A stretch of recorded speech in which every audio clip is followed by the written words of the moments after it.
ሁለት ባህሪ ነው አንድ ባህሪ ነው? የክርስቶስ ደም ሁለት ባህሪ ነው ወይስ አንድ ባህሪ ነው? የክርስቶስ ደም ከኃጢአቱ ሊያነጻናል ሲባል የክርስቶስ ደም የትኛው ባህሪ ነው ከኃጢአት የሚያነጻን? ሁለት ባህሪ አማኝ ስለሆንክ ማለት ነው አንተ። ያ ኤግዛክትሊ አንተ ክርስቶስ በመስቀል ላይ መለኮት ሞቷል ብለህ እንደምታምነው? አምላክ በስጋ ሞቷል ብዬ ነው የማምነው። አምላክ በስጋ ሞቷል። ኤግዛክትሊ እኔም እንደዛ ነው እኮ ስጋ ሞቷል። አምላክ ግን አልሞተም። አምላክ አይሞትም። አምላክም አይሞትም፣ ግን ሞተ ተብሎ ተነገረለት። እንዴ መነገር ነው ሪል አይደለም እንዴ? ሞቱ እኮ ተነገረለት ማለት ለስጋ የምንጠቀመው ለአምላክነትም ተጠቀም ነው። ምክንያቱም ስጋ ብቻ ቢሰቀል አንድንማ አጭር ጠቅል ጠይቀ አምላክ በመስቀል ላይ አምላክ ሞቷል። እየመለስኩ ነው። በስጋው ሞተ የተባለው ለዛ ነው። ቅዱስ ጴጥሮስም ተጠንቅቆ ስጋ ሞተ አይደለም ያለው። ምንድነው በስጋ ሞተ ነው ያለው። በስጋ ሞተ ያለበት ምክንያት ለመሰለ ለምሳሌ ስጋ ብቻ ቢሞት ምህረት አናገኝም፣ ይቅርታም አናገኝም። ምክንያቱም ስጋ በራሱ ይቅር ማለት አይችልምና፣ ኦኬ ደም በራሱ ኃጢአትን አያጥብምና። አምላክ ደግሞ ስለማይሞት ምን ማለት ነው? ደም በራሱ ኃጢአትን አያጥብምና ማለት ንጹህ ደም ስለሆነ ነው የኢየሱስ ደም ያጠበው። ኃጢአት የሌለበት ንጹህ ደም ስለፈሰሰ ነው። የሰው ደም ብቻ ክርስቶስ ሰው ብቻ ቢሆን ምህረት ታገኛለህ አልኩ እኮ። ንጹህ ደም ከሰው ስላልተገኘ የሰው ልጅ ንጹህ ደም ሊኖረው አልቻለም። እግዚአብሔር ስለሆነ እሱ ግን ኃጢአት ስላልነካው በንጹህ ስለሆነ የፈሰሰው ደም ምህረት አስገኝቶልናል እኮ። ደሙ ይቅር ባይ ነው ስትል ምን እያልክ ነው? ደሙ ይቅር ባይ ነው ካልክ ደም ብለህ የምትናገረው ልከፋፍለው ነው? አይ ይሄ እኮ ደም ማለት የስጋ ነው ልትል ነው? አይደለም፣ አልከፋፈለውም። እኔ እኮ እንደዛ ዘረስ መከፋፈል ውስጥ እንግባ አላልኩም። ግን ስለዚህ ሁለት ባህሪ የለም ማለት ነው። አየኸው? ምክንያቱም በባህሪው ደም ለስጋ የሚነገር ነው አይደል? ግን እዚህ ጋር ደሙ ደግሞ ይቅር ባይ ነው ተባለ። ደሙ ይቅር ባይ ከሆነ ያ ደም ብቻውን አይደለም አምላክነት ያለው መለኮት ታዶ ደም ነው አይደል?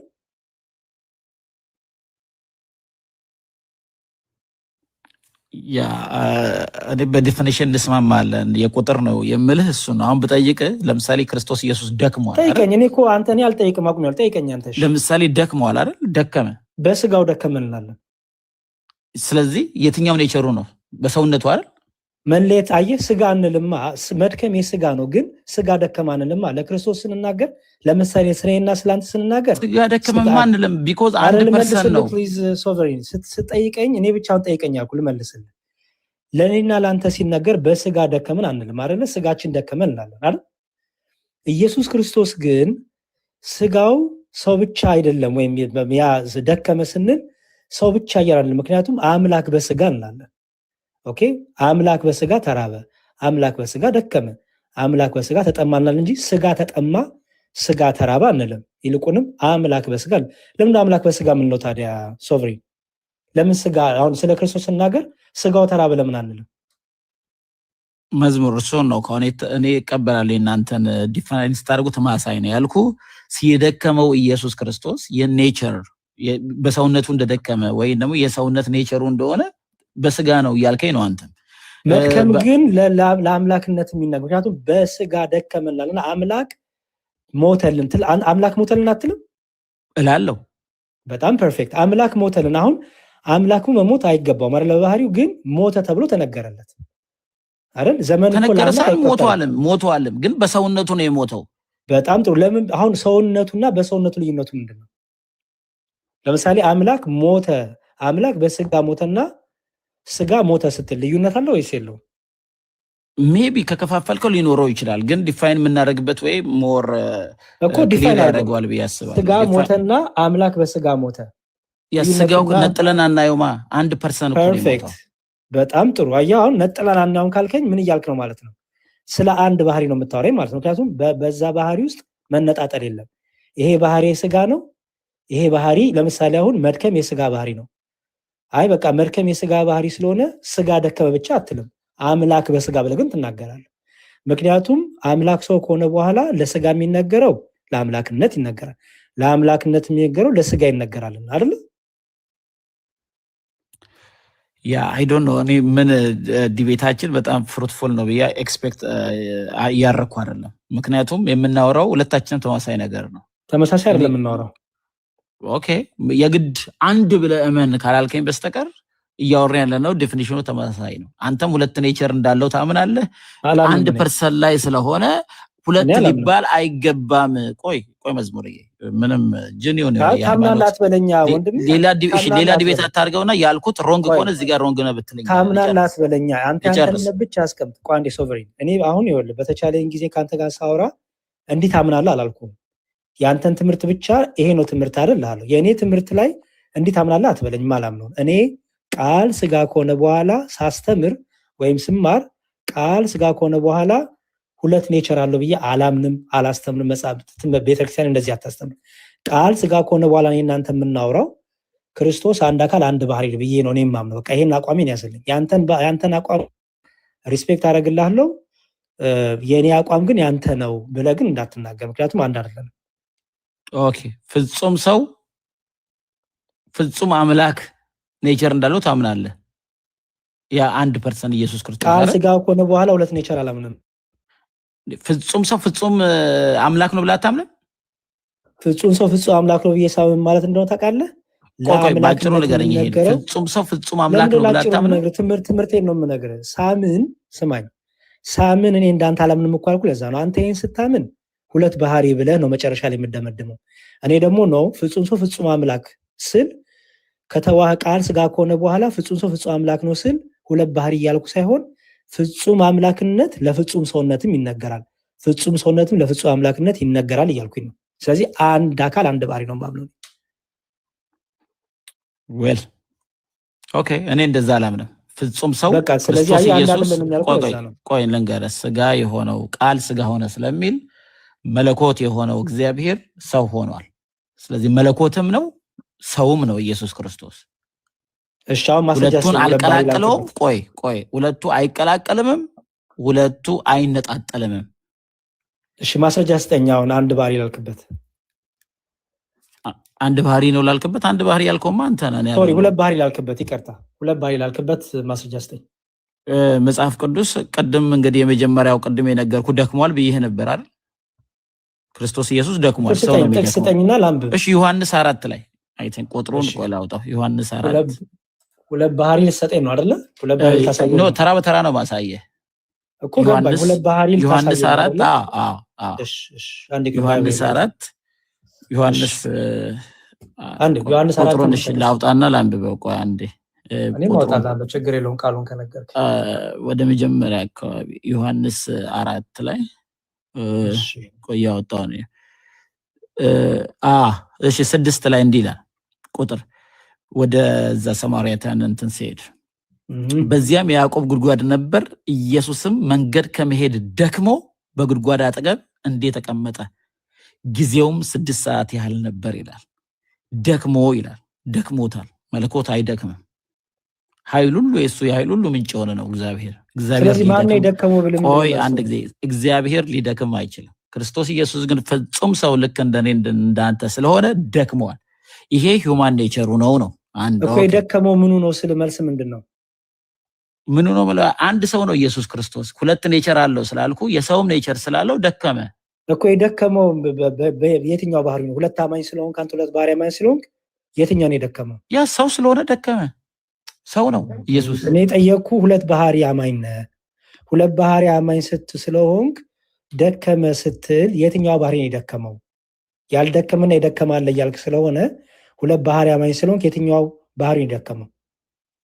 እየነገርኩህ እኮ ነው መዝሙሬ።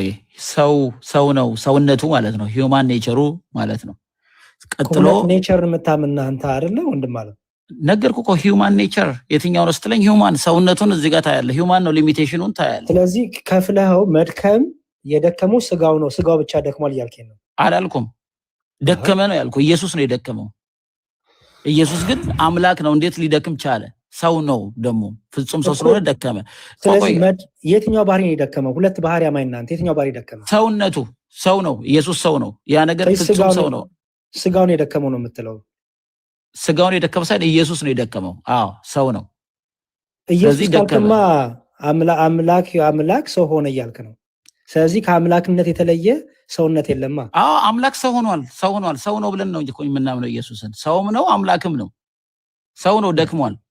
አምላክ ሊደክም አይችልም። ስለዚህ መድከም የሚለው ለስጋ ብቻ የሚነገር ነው ወይስ ለሰው የሚነገር ነው? አንዴ ስማኝ። ለምሳሌ ስለ ክርስቶስ ስታወራ አምላክ ሰው ሆነ ብለህ የምታምን ከሆንክ መድከም የሚለው ለሰውነት ብቻ የሚነገር ነው ወይስ ያቺ ሰውነት ከአምላክነት ጋር ስለተዋደች ለአምላክነትም ይነገራል? ለሰውነት። እኔ ለምሳሌ ጀሪ የሆነ ዕቃ ተሸክመ ቤት ቢደክመኝ ስጋ የደከመ እንትን የደከመ አይደለም፣ ደከምኩ ነው የምለው። ልክ እንደኔ ሰው ስለሆነ ኢየሱስ ክርስቶስ ደክሞታል። በቃ ኢየሱስ ነው የደከመው። ሁለት ባህሪ ብለህ ታሳየን ነው የመጣው። እዚህ ጋር ሰውነቱን አሳየው። ሌላ ቦታ ላይ ደግሞ ማርቆስ ላይ ደግሞ አምላክነቱን አሳየው። እዚህ ላይ እዚሁ ክፍል ላይ የደከመና ያልደከመውን አሳየኝ። እዚሁ ክፍል ላይ አላሳየህም? እዚህ ጋር ሰውነቱን ያሳየው፣ አምላክነቱን ደግሞ አሳያለሁ። አሁን ማርቆስ ላይ እጄ ላሳየው። የደከመውን ካሳየኝ ያልደከመውን አሳየኝ እንጂ። እሺ ዘ ሴም ፐርሰን ኢየሱስ። ቆይ ጥሩ፣ ዘ ሴም ፐርሰን ይሄው ኢየሱስ፣ ይሄው የደከመው ኢየሱስ፣ ቁጭ ብሎ ያረፈው ኢየሱስ ማርቆስ 4:39 ላይ እዚህ ጋር ትችላለህ፣ አንብብልህ። እሺ እንቶ ይሄንን ዮሐንስ ወንጌልን ለምን ተዋለን? እንመለስበታለን። ማርቆስ 4:39 ማርቆስ 4:39 ላይ ግን ያሬዲ ሳይሻገር በፊት ማለት ነው። እዚህ ጋር አንድ ግራ የገባኝ መሀል አትግባባን። ቆይ በሁለቱም ስለመልሰው ችግር የለው እንዲያጠራልን ነው። ግን እቺን ክፍል እንመለስበታለን። ሁለቱንም እንመለስበታለን። እዚህ ጋር ደግሞ ላንብብልህ። በዚያን ቀን በመሸ ጊዜ ወደ ማዶ እንሻገር አላቸው። ሕዝቡን ትተው በታንኳይቱ እንዲያወሰዱት ሌሎች ታንኳዎችም ከእርሱ ጋር ነበሩ። ብርቱ አውሎ ነፋስም ተነሳና ውሃ በታንኳይቱ እስኪሞላ ድረስ ማዕበሉ በታንኳይቱ ይገባ ነበር። እርሱም በስተኋላ ትራስ ተንተርሶ ተኝቶ ነበር። እንደሆነ ጥሩ ነው። ሁለቱንም አሳያለሁ። እዚህ ጋር አንቅተውም መምህሮ ስንጠፋ አይገድህምን አሉት። ነቅቶም ነፋሱን ገሰጸው፣ ባህሩንም ዝም በል ጸጥ በል፣ ነፋሱም ተወ፣ ታላቅ ጸጥታም ሆነ ይላል። አልገባኝም። እዚህ ጋር ምንድነው ልታሳይ? ሁለት ባህሪ ልታሳይ ነው እዚህ ጋር? እዚህ ጋር ሁለት ባህሪ ላሳይ ይችላል። ጥሩ ነው፣ እንደሆነ በጣም አሪፍ የመጣ ነው። እዚህ ጋር ግን ላሳየ የመጣሁት ዋናው ፖይንት የነበረው ኢየሱስ ነፋስን ጸጥ አድርጓል። ነፋሳት ይታዘዙለታል። ሁለት ባህሪ ያሳየኝ ፕሊዝ። ኦኬ እዚህ ጋር የነው ኢየሱስ ተፈጥሮን ያዘዘው ኢየሱስን ታየዋለህ። ኔቸርን ጸጥ በል ሲለው፣ ኧረ ቆይ አንድ ጊዜ ልጨርስ መዝሙር። እዚህ ጋር ቅድም የደከመው ኢየሱስ፣ እዚህ ጋር ደግሞ ኢየሱስ ጸጥ በል ብሎ ጸጥ ሲያሰኝ ታያለህ። ይሄ ኔቸሩ ደግሞ የሰው ሳይሆን የአምላክ ኔቸሩን ታያለህ ማለት ነው። ይሄው ኢየሱስ አንድ እየጻፍኩልኝ አንድ ልጻፍ ነው ያልኩት ፕሊዝ። እሺ ልጨምርልህ እዚሁ ጋር ደግሞ እዚሁ ጋር ቆይ፣ ይሄ ችግር የለውም እየጻፍኩኝ ነው። ይሄው ማርቆስ በጣም ጥሩ ነው። አላሰብኩትም ግን ኧረ ቆይ አንድ ጊዜ እዚህ ጋር ልጨምርልህና ጻፍ። ተረጋጋ እንዴ! ለምን አታዳምጠኝ? ሶብሪ ነው ተረጋግቼ እያዳመጥኩ ነው። እሺ ባህሩን ጸጥ ያደረገው ማን አልከኝ? ምን ባህሪ ነው? ዲቫይን ኔቸሩ ማለት ነው፣ አምላክ ስለሆነ። እሺ አምላክነቱ፣ ባህሩን ጸጥ ያደረገው አምላክነቱ ነው። ተፈጥሮን አዘዘ ብለህ። እሺ የተኛውስ ማን ነው? አንቀላፍቶ የነበረው የተኛው ደግሞ ራሱ ኢየሱስ ነው። ሰው ስለሆነ ሰውነቱ ነው። ሂውማን ነው ኢየሱስ። ስጋውን የተኛው ስጋው ሳይሆን ሂውማን ነው ኢየሱስ ነው የተኛው። ቅድም እኮ ጸጥ ያደረገው ማን ነው ስል እኮ ስጋው አላልከኝም እኮ አምላክነቱ ብለህ እኮ ነጥል አውጥተዋል። ኢየሱስ ነው ጸጥ ያደረገው። ኢየሱስ ግን አምላክ ስለሆነ ነው ያን ያደረገው እኮ። ሁለት ባህሪ አማኝ ነኝ ብለህ ይሄን ለምሳሌ ባህሩን ጸጥ ያደረገው አምላክነቱ ነው አልከኝ አይደል? ስጋ ሳይሆን አምላክነቱ ነው አልከኝ አይደል? yes I mean አሁን ስለ ኔቸር ስናወራ ቅድም የደከመው አሁን ደግሞ ተፈጥሮን ሲያዝ ታየዋለህ። ራሱ ኢየሱስ ነው። አንድ ኢየሱስ ነው ያን የሚያደርገው። ኢየሱስ ነው፣ ሌላ ማንም አይደለም። ምንም የተቀየረ ነገር የለም። አንድ ኢየሱስ ነው። አንድ ኢየሱስ ሲደክም ሲተኛ ታየዋለህ። እንዴ ይሄ ሰው ነው ስትል ደግሞ ተፈጥሮን ሲያዝ እዛ ጋር ደግሞ ታየዋለህ። ሶቨሪን ስለዚህ ፍጹም አምላክ ፍጹም ሰው ነው የምንለው ያን ነው። እያዳመጥከኝ ሁለት ባህሪ አማኝ ነህ አይደለ? ሁለት ባህሪ አማኝ ነህ አይደል? ምን ለስንተኛ ጊዜ ነው የምትጠይቀኝ? ጥሩ። ሁለት ባህሪ የምትለው የስጋ ባህሪና የአምላክነት ባህሪ ነው አይደል? አይደል? ያ ሁለት ኔቸር የሚለው ሰውነቱንና አምላክነቱን ነው። በጣም ጥሩ። የተኛው ማን ነው? በጀልባ ሲሄዱ የትኛው ባህሪ ነው የተኛው? ኢየሱስ ነው። ሰው ስለሆነ ተኛ። እኔ ፐርሰን ላይ እንትን ሰውነቱ ምናምን ብለህ ይሄ የምትፈልገውን እንትን አለለም። ኢየሱስ ነው ብዬ ጨርሻለሁ። ቅድም አንድ ኢየሱስ ነው ያለው። አንድ ኢየሱስ ሁለት ባህሪ ያለው እኮ አልከኝ። አንድ ኢየሱስ ባህሪው ስለዚህ ጋር ሲደክም ታየዋለህ። ኢየሱስ እኮ ስለዚህ የትኛው ባህሪ ነው የደከመው? ቅድም የትኛው ባህሪ የምትለኝ ምንድን ነው? ኢየሱስ ነው የተኛው። ሁለት ባህሪ አማኝ ነህ። ምክንያቱም መድከም የሚለው የስጋ ባህሪ ነው ስላልከኝ የትኛው ባህሪ ነው? ኢየሱስ ነው የተኛው። እንዴት ተኛ? አምላክ አይደለም፣ ሰው ነው ኢየሱስ። አንድ ባህሪ አማኝ ነህ ማለት ነው። 50-50 አይደለም እኮ ኢየሱስ አንድ ባህሪ አማኝ ነህ ማለት ነው። 50-50 አይደለም ካልከኝ አንድ ችግር የለውም። ቅድም እኮ ብያለሁ፣ በዲፊኒሽን እንስማማለን ብዬ ነበር ቅድም። ስለዚህ ወደ አንድ ባህሪ መጣ። እኔ ሁለት ባህሪ ነው የምለው ይሄን ነው። ሁለት ባህሪ የምለው ፍጹም ሰው ነው፣ ፍጹም አምላክነቱ ነው። ሁለት ባህሪውን አስረዳኛ። አሁን የመጨረሻ ነው የምጠይቀህ። የተኛው ማን ነው ስልህ ምን አልከኝ?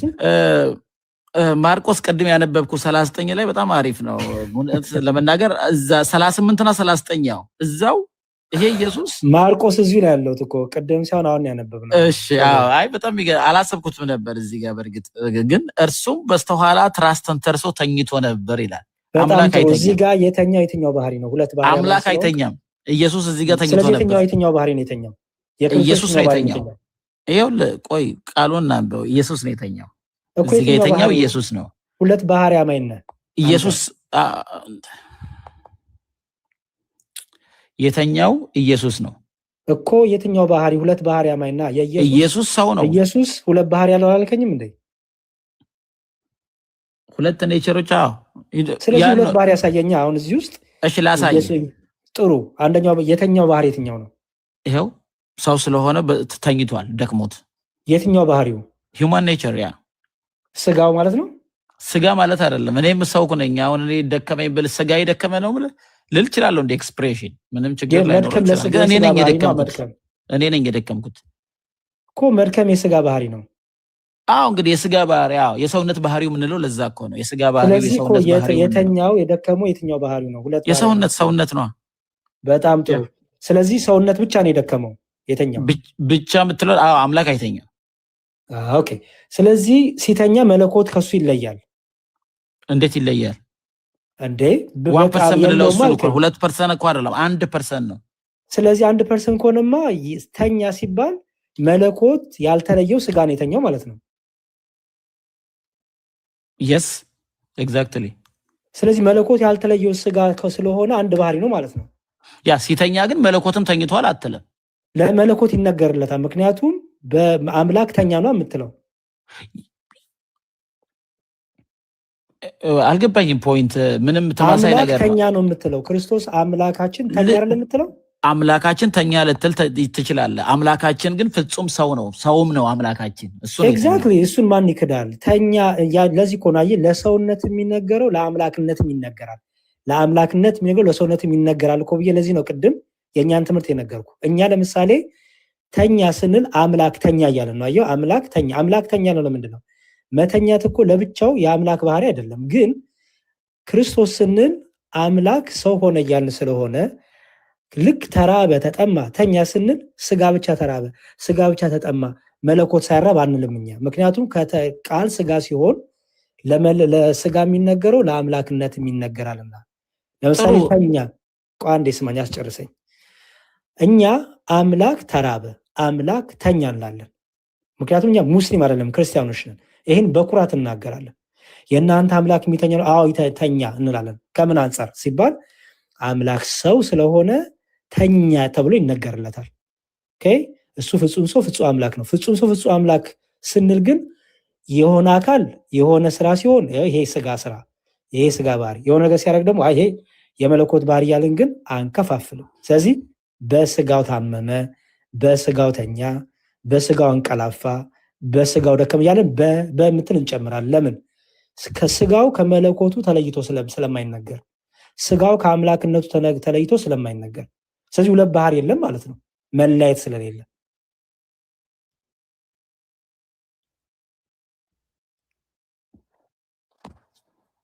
ጨርሳል? ጨርሻለሁ። የአንተን ትምህርት ንገረኝ። ስለዚህ አንተን እዚሁ ጥያቄ ልጠይቅህ። ስለዚህ ኢየሱስ ክርስቶስ ፍጹም ሰው ነው 100%።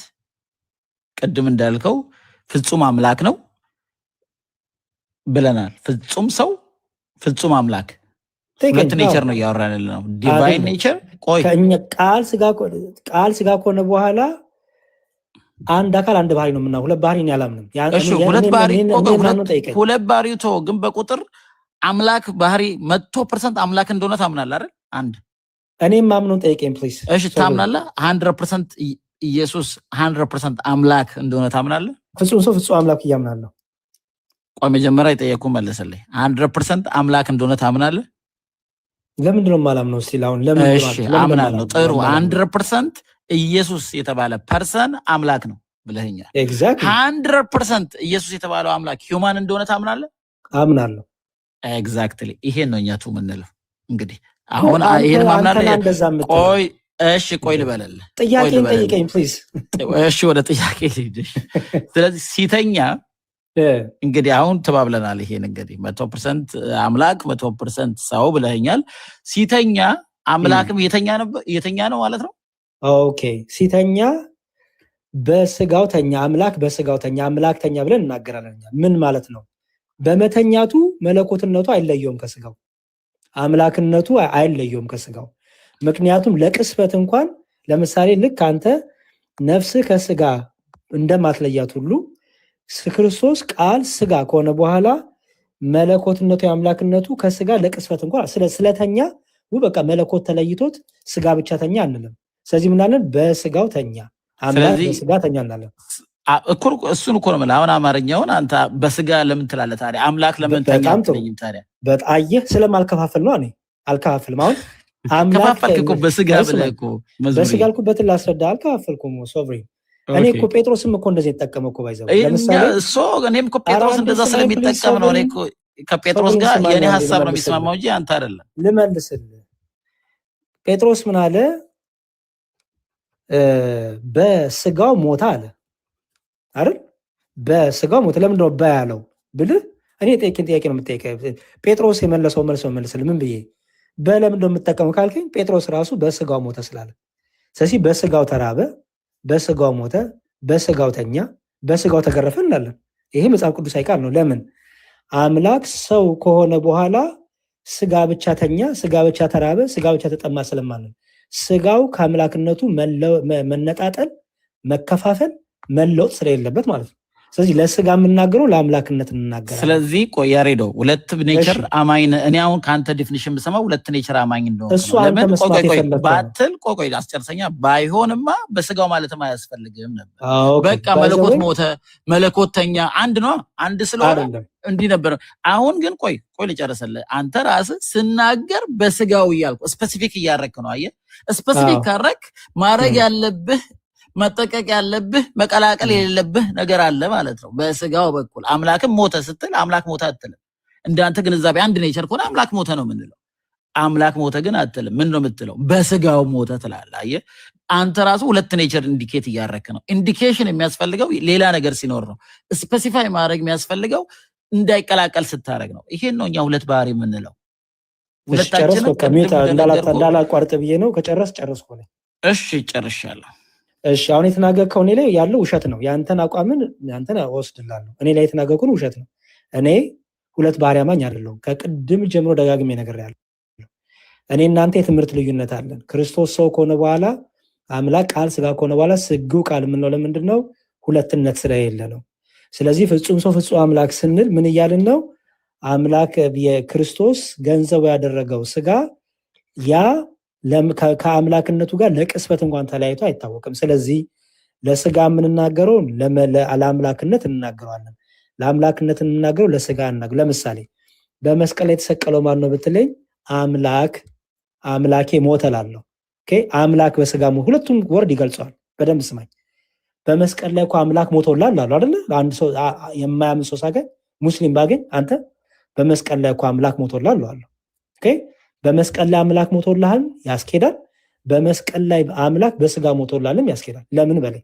ምክንያቱም አምላክ ሞተ ተብሎ የተነገረለት ለምንድን ነው? በስጋ ስለተዋሃደ ፍጹም ሰው ስለሆነ ለሰውነት የሚነገረው ለአምላክነትም ይነገራል። ለአምላክነት የሚነገረው ለስጋም ይነገራል። አንድ የሚታርግ ፕሊዝ። ስለዚህ አምላክ ሞተ ስንል የክርስቶስ ደም ከኃጢአት ሁሉ ያነጻናል ስንል አልከፋፈል ነው። ማየ እንደ ደንቡ ከሆነማ ደም የሰው ባህሪ ብቻ ነው። ደም ግን የክርስቶስ ደም ግን ኃጢአትን ይቅር የሚል ነው አለ። የብዙዎች ደም ፈሷል፣ ኃጢአትን ግን ይቅር አይልም። በቀኝና በግራ የተሰቀሉት ደማቸው ፈሷል፣ ኃጢአት ግን አያጥብም። ለምን? ሰው ብቻ ናቸው። የክርስቶስ ደም ግን መለኮት የተዋህዶ ደም ስለሆነ ይቅር ባይ ነው ተባለ። አየህ፣ ይቅር ማለት እኮ የስጋ ባህሪ አይደለም። ኃጢአትን ይቅር ማለት እኮ የስጋ ባህሪ አይደለም፣ የመለኮት የአምላክነት ባህሪ ነው። ግን ክርስቶስ የገዛ ደሙ ይቅር ባይ ነው ተባለ። ለምን? የክርስቶስ ደም ስንል አምላክነት የተለየው አይደለም፣ አምላክነት የተዋህዶ ስለሆነ አየህ፣ ደሙ ራሱ ይቅር ባይ ተባለ። ስለዚህ ለአምላክነት የሚነገረው ይቅር ባይነት ለስጋ ተነገረ። ለስጋ የሚነገረው መድከም፣ መሞት፣ መራብ፣ መጠማት፣ መያዝ፣ መቀበር ለአምላክነት ተነገረ። ስለዚህ ምን ተባለ? በስጋው ሞተ። አየህ፣ የኛ ግልጽ ያለ ጥርት ያለ ትምህርት ነው። ቃል ስጋ ከሆነ በኋላ እሺ፣ መዝሙሬ ስለሰማው አይረዘም ብዙ። አሁን እኔ ግን አንተ የምትናገረው ያለው እኔ የሚገባኝ ነው ብለህ አንተ አይደለም ብትልም እኔ የሚገባኝ እኔ ያልኩት ሁለት ኔቸር ነው እየነገርከኝ ያለው። ምክንያቱም አሁን ፕሩቭ ላድርግልህ። አሁን እኔ ክርስቶስ ኢየሱስ በሰውነቱ ሞተ፣ በአምላክነቱ ሕያው ሆነ፣ ወይም ደግሞ አምላክነቱ አልሞተም ብል ሐሰተኛ ነኝ ማለት ነው? ትምህርትን ተናገር ፕሊዝ። ሶቨሬን ጥያቄ ነው የጠየኩህ። ኢየሱስ ክርስቶስ ኦኬ። ሶቨሬን አንዴ ፕሊዝ። ይኸውልህ እኔ አሁን ትምህርቴን አስተማርኩ። ትምህርቴን ሳስተማርኩ በኋላ ትምህርቴን ትጠይቀኛለህ። አንተን ግን ትምህርትን ልስማ፣ አቋምህን ልስማ።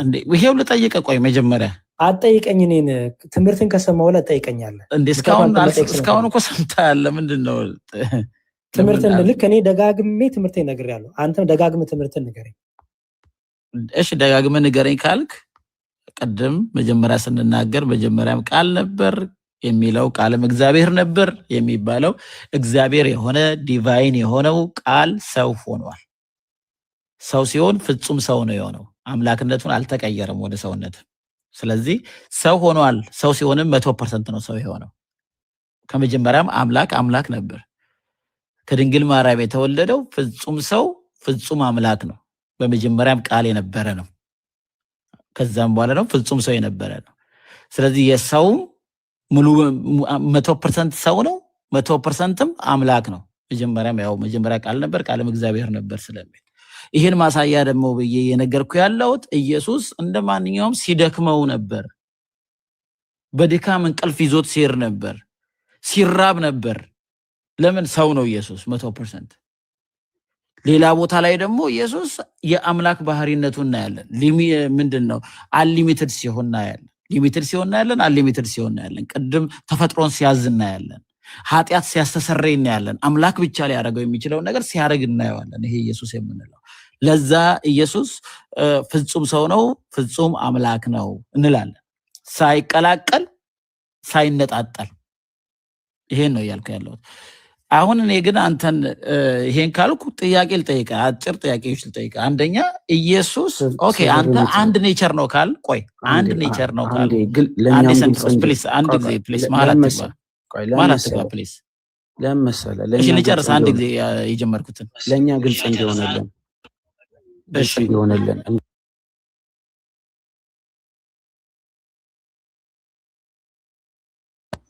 ይህን ጥያቄ የሰማውን ኢየሱስ ክርስቶስ ደም የአምላክ ደም ነው ብለህ ታምናለህ? ምን ማለት ነው የአምላክ ደም ነው ብለህ ታምናለህ? ግልጽ ጥያቄ ነው። የኢየሱስ ክርስቶስ ደም የአምላክ ደም ነው ብለህ ታምናለህ? ኢየሱስ ክርስቶስ አምላክ ነው። ስለዚህ ኢየሱስ ያፈሰሰው ደም የአምላክ ደም ነው። ግን አምላክ ሳይሆን ኢየሱስ ክርስቶስ ሰው ስለሆነ የሰው ኔቸር ነው። ኦኬ እሺ አሁን መሀል ላይ ገብተህ ጥያቄውን ጥያቄውን አንዴ ስማ። ለምንድን ነው መሀል ገብተህ የምታስተጓጉለው? ከሱ ጋር ልጨርስ። መሰረታዊ ጥያቄ ነው የጠየኩት። እሺ ተጠይቀኛለህ፣ መልሰዋለሁ ሰንድሮስ እኮ። ስለዚህ ጥያቄዎችን ግን give me like 2 minutes 2 ደቂቃ ብቻ ስጠኝ። መጀመሪያ ጥያቄውን ስማና አጥራለን። እሺ መልሳለሁ። 2 ደቂቃ ስጠኝ አንዴ። እስካሁን እኮ ሰማንክ ነው። ከመዝሙር ጋር የጀመርኩትን 2 ደቂቃ ብቻ ስጠኝ። እኔ ለማወቅ ስለፈለኩ መዝሙርንና መዝሙር ያሬድ እናንተ ተፈጥራላችሁ። የእውነት ጄኒውሊ አንደርስታንድ ላደርገው ስለፈለኩ ነው። 2 ደቂቃ ስጠኝ። ለምን አትነግረውም? መዝሙር 2 ደቂቃ ስጠኝ። መዝሙር እሺ 2 ደቂቃ። ታላቅ ወንድሜ ነው ማከር ስላለብኝ ነው እሱን። የአዳምን መልስ ብትመልስ ደስ ይለኛል። ታላቅ ወንድሜ ስለሆነ ቅድሚያ ለሱ ልስጥ። ግን 2 ደቂቃ እኔ የአዳም ተማሪ ነኝ። 2 ደቂቃ ብቻ አጠር አድርጌ ልጠይቅህ፣ አጫጭር ጥያቄዎች። እሺ እኔም ግን እጠይቃለሁ አይደለ? ትጠይቀኛለህ፣ ችግር የለውም አለው። እሺ ጠይቅ። 2 ጥያቄ። ጥሩ። አንድ ኔቸር ነው እያልን ነው። ስለ ሁለትነት መወሳሰብ የለበትም። አምላክ ሰው የሚለው አንድ ኔቸር ነው እያልከኝ ነው። ስለዚህ በመስቀል ላይ የሞተው አምላክ ነው። አምላክነት ወይም ደግሞ አምላክ ሞቷል። አምላክነት ወይም ደግሞ አምላክ አብሮ አንድ ኔቸር ስለሆነ ሞቷል። አንደኛው እሱ ነው የምጠይቀህ። እሺ ልመልስልህ። እኔ ጠየቅኩህና አንተ ስላልመለስከው ነው ይመልስ። እኔ ደግሞ ለምሳሌ አምላክ እሺ ቆይ አንድ ጊዜ በስጋ እኔ ደግሞ አምላክ በስጋው ሞቷል፣ አምላክነቱ ግን አልሞተም ብል ተሳስቻለሁ? እሺ የምትከፋፍለው ተሳስተሃል። ስለዚህ ወንድማችን ጴጥሮስ እንዲህ ይላል በአንደኛ ጴጥሮስ 3:18 ክርስቶስ ደግሞ ወደ እግዚአብሔር እንዲያቀርበን እርሱ ጻድቅ ሆኖ ስለ ኃጢአተኞች አንድ ጊዜ በኃጢአት ምክንያት ሞቷልና በስጋ ሞተ፣ በመንፈስ ግን ሕያው ሆነ። በመንፈስ በስጋ ሞተ፣ በመንፈስ ግን ሕያው ሆነ። ስለዚህ ጴጥሮስ ስለከፋፈለ ወንድማችን ጴጥሮስ ተሳስቷል እያልክ ነው? አልከፋፈለም። በስጋ ሞተ በምትለው ምን እንደው የምታሳየህ እየለየው ነው። አይከፋፈለ ነው። በስጋ አንተ እንደምትለው አንድ ኔቸር ከሆነ በስጋ ማለት አያስፈልገውም። እዚህ ክፍል ላይ እኮ አለን። ይኸውልህ ቆይ አንድ ጊዜ መዝሙር ስማኝ። ቆይ እኔ ዝም ብዬ ሰምቼ የለ ቆይ ሐሳቤን ሰማኝ። ሐሳብን አስጨርሰኝ። ጴጥሮስ ለምን ስጋ ሞት አላለም? ንገረኝ። በጣም ቆንጆ ጴጥሮስ እንዳንተ አመለካከት ማለት የነበረበት እኔን ተወኝ፣ እንደ መጽሐፍ ብቻ። እሺ ጴጥሮስ ማለት የነበረበት እንዲያቀርበን እርሱ ጻድቅ ሆኖ ስለ ኃጢአተኞች በአንድ ጊዜ በኃጢአት ምክንያት ሞቷልና ብቻ ነው ማለት ያለበት እንጂ በስጋ ቆይ አስጨርሰኝ እንጂ ንግግር ሰምቻለሁ። በስጋ ለምን አለ ነው ያልከኝ? ሰምቻለሁ አላልኩም። አየኸው? አላልኩም። ያልኩ ምንድነው ስጋ ሞተ ለምን አላለም ያልኩ። በጣም አሪፍ ሰምቻለሁ። እዚህ ጋር በስጋ ሞተ ብሎ ስፔሲፋይ ማድረጉ በመንፈስ ግን ሕያው ሆነ ብሎ ስፔሲፋይ ያደረገ ነው። ሁለትነት እንዳንተ ቢሆን አንድ ኔቸር ቢሆን ስፔሲፋይ ማድረግ አያስፈልገውም። የጠየቁ ጥያቄ ስጋ ሞተ ለምን አላለም? ምን ማለት ነው ስጋ ሞተ ማለት? በስጋ ሞተ ማለት ይልቅ ስጋ ለምን አለ? ስጋ ሞተ ማለት ምን ማለት ነው? it doesn't make sense. I mean እንዴት ነው ስጋ ሞተ የምትለው? መሞት የስጋ ባህሪ ነው። ስጋ ሞተ እንዴት ይባላል? ስለ ኢየሱስ እየተወራ ያለው ስለ ስጋ እኮ አይደለም፣ ስለ ኢየሱስ ነው እየተወራ ያለው እኮ። ስለዚህ አንተ ሁለት ባህሪ አማኝ ስለሆንክ ስጋ ሞተ የማይሞትና የሚሞት አለ ብለህ ስለካፈልከው ስጋ ሞተ ብቻ ማለት ነበር የነበረበት። ጊዜ አንድ ሚዩት አድርገህ አንተ ማመን የነበረብህ ሁለት ባህሪ አማኝ ስለሆነ የአምላክነቱ ቃል ተብሏል፣ የሰውነት ደግሞ ስጋ ተብሏል። ስለዚህ ቃል ስጋ ሲሆን መላየት መነጣጠል የለም፣ መቀላቀል መጣፋፋት የለም። ይልቁንም በተዋህዶ ምን ሆነ? ፍጹም ሰው ፍጹም አምላክ ሆነ። ስለዚህ ለምሳሌ የክርስቶስ ደም ከኃጢአት ሁሉ ያነጻናል ስንል ምን እያልን ነው? የአምላካችን ደም የእግዚአብሔር ደም እያልን ነው። ስለዚህ ደም የሚለው ራሱ ለአምላክነት ተነገረ ማለት ነው። ለምን ደም የክርስቶስ ደም ስናይ ሰው ደም ስንል እኩል አይደለም። የኔ ደም ከኃጢአት ሁሉ ይቅር አይልም። ለምን ሰው ብቻ ነኝ እኔ። ኦኬ አንድ ባህሪ ብቻ ነው ያለችኝ፣ አለቀ። ኦኬ ክርስቶስ ግን ከአንድ አካል ከሁለት አካል አንድ አካል ከሁለት ባህሪ አንድ ባህሪ ስለሆነ ራሱ ደሙ አዳኝ ተባለ። ራሱ ስጋው የሚቆረስ ለአዲስ ኪዳን የሚሆን ለዘላለም ሕይወት የሚሆን በመስቀል ላይ የተከፈለልን ቤዛ ሆነ ተባለ። አምላክ ሞተ እኮ አለን። አምላክ ቤዛችን ሆነ እኮ አለን። ራሱ እኮ አዳነን አለን እኮ፣ በልጁ አዳነን እናለን እኮ። ስለዚህ ምን እንላለን? ሁለትነት የለም ማለት ነው። ማን ነው በመስቀል ላይ የተሰቀለው ሲባል አምላክ በስጋ ስጋ ተሰቀለ አንልም። ለዚህ ነው ቅዱስ ጴጥሮስም በደንብ አድርጎ ስለሚጠነቀቅ በስጋ ሞት ያለው። በእምትለዋ ሁለትነት ታጠፋለች። ለምን? መሞት ለአምላክነት ይነገራል ማለት ነው። ለምን? የስጋን ባህሪ ገንዘቡ ስላደረገ። አዳኝነት ለሰውነት ይነገራል። ለምን? የአምላክነት ባህሪ ገንዘቡ ስላደረገ። ስለዚህ ለስጋ የሚነገረው ለአምላክነት ይነገራል፣ ለአምላክነት የሚነገረው ለስጋ ይነገራል። ለምሳሌ ለስጋ የሚነገረው ለአምላክነት ተነገረ። ምን? አምላካችን ተገረፈ፣ አምላካችን ተያዘ፣ አምላካችን ቤዛ ሆነ፣ አምላካችን ሊቀ ካህን ሆነን እንላለን። ሊቀ ካህንነት እኮ የአምላክነት ስራ አይደለም።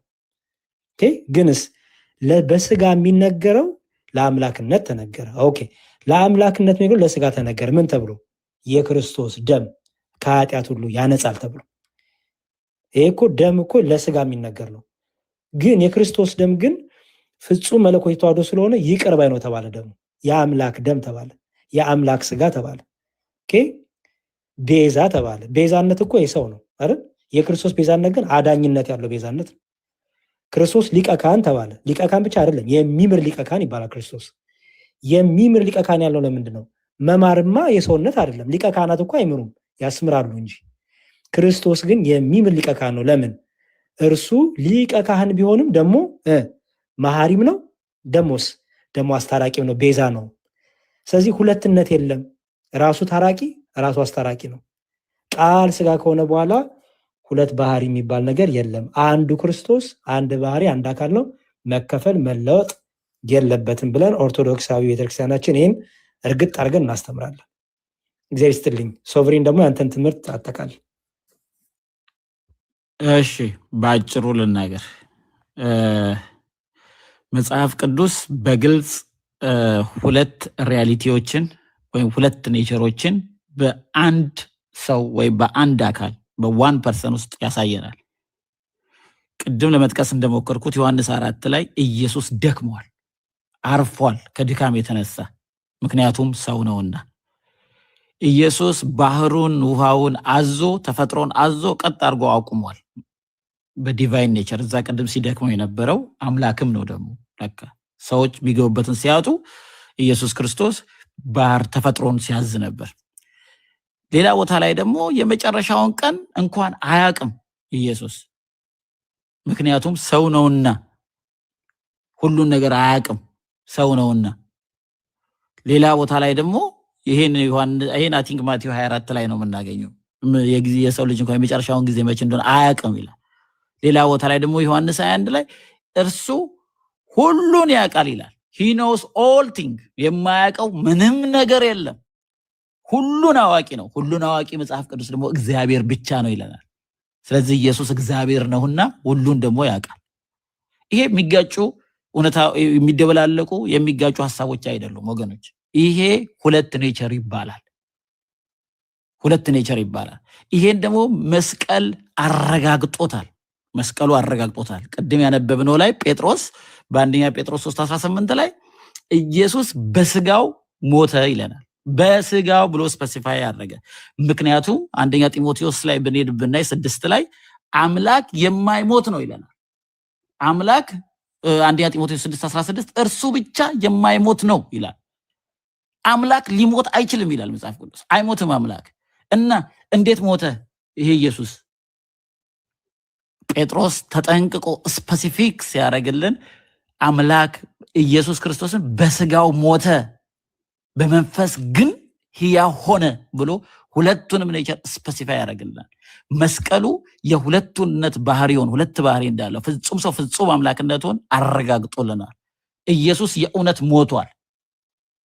አምላክ ግን አይሞትም። ስለዚህ ኢየሱስ እንዴት ሞተ? አዎ ኢየሱስ ፍጹም ሰው ነው፣ በዛ ሞቷል፣ ግን ሕያው ሆኗል። አምላክነቱ አልሞተም። ጴጥሮስም እንዳረጋገጠው።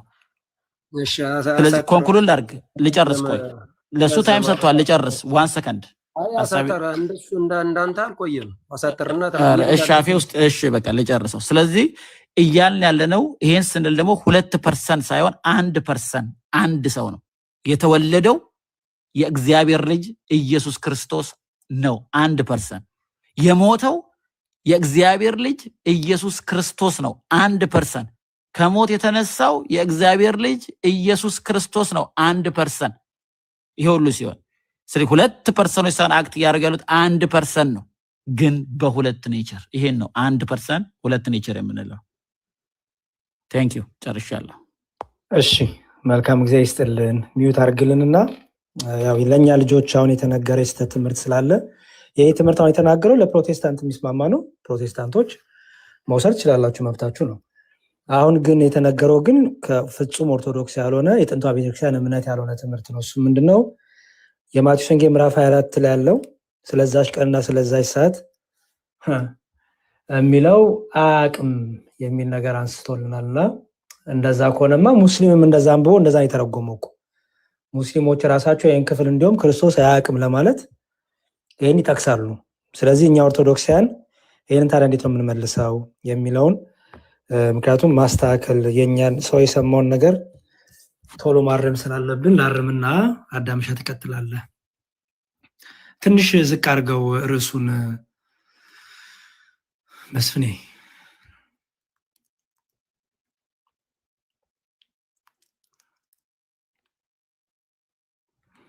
እሺ አስተውሉ ክርስቲያኖች፣ የማቴዎስ ወንጌል ምዕራፍ 4 ደብረ ዘይት ብለን ባለፈው በጾማችን እኩሌታ ላይ ያካያሰብነው ቀን ነው። እንግዲህ አምላካችን ኢየሱስ ክርስቶስ ይሄን ሁሉ ነገር ተናገረ። ኦኬ፣ ይሄን ሁሉ ነገር እያንዳንዱ የምትሆነውን ዕለቲቷ ከመድረሷ ፊት የሚሆነውንም ነገረን፣ ደግሞ ዕለቷ ደርሶ የሚሆነው ነገር ደግሞ ነገረን።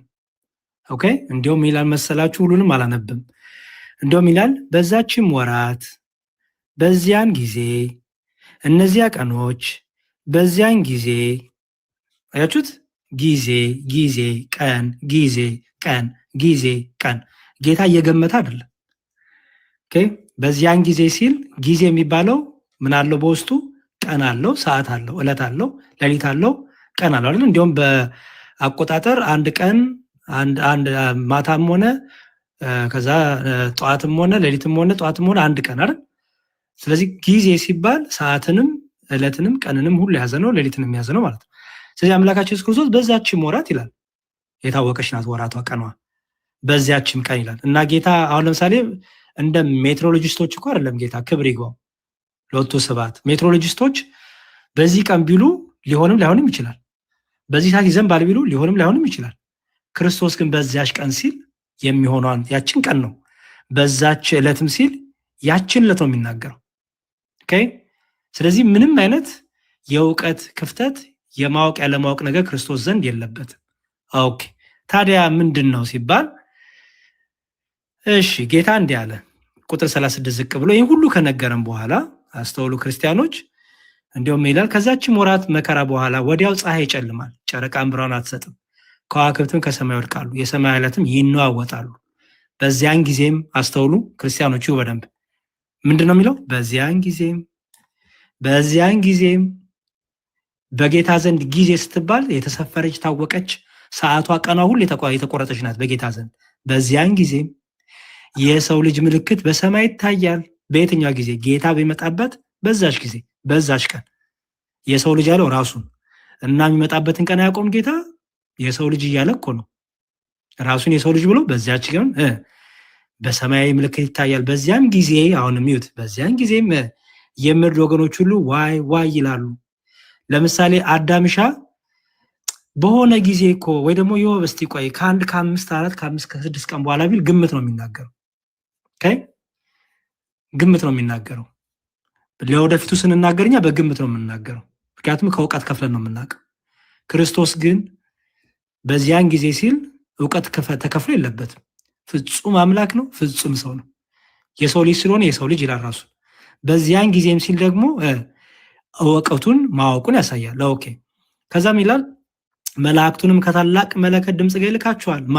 ራሱ በዚያ ጊዜ ይመጣ የሰው ልጅ ከሰማይ ዳርቻ እስከ ዳርቻው ከአራቱ ነፋሳት ደርሶ ይሰበሰባልና አሁን ቁጥር 36 ላይ ስለዚያች ቀንና ስለዚያች ሰዓት ግን ከአባት ብቻ በቀር የሰማይ መላእክትን ቢሆኑ ልጅም ቢሆንም የሚያውቅ የለም። ምን ማለት ነው እንዴ?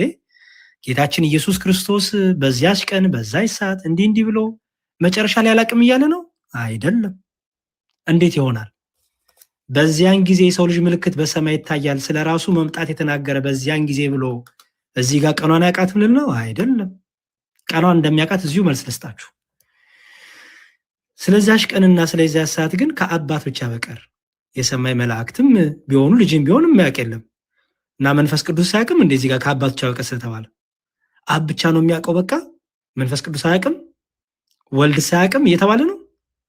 መላእክት አያውቁም ቢባል ኦኬ፣ ለምን? ፍጡራን ናቸው። እነሱ በባህሪያቸው ፍጡራን ናቸው፣ ጅማሬያቸው ፍጡራን ናቸው። አምላካችን ኢየሱስ ክርስቶስ ግን አብ የሚያውቀውን ወልድም ያውቋል፣ ወልድም የሚያውቀውን መንፈስ ቅዱስም ያውቋል። ያለችው እውቀት አንዲት ናት።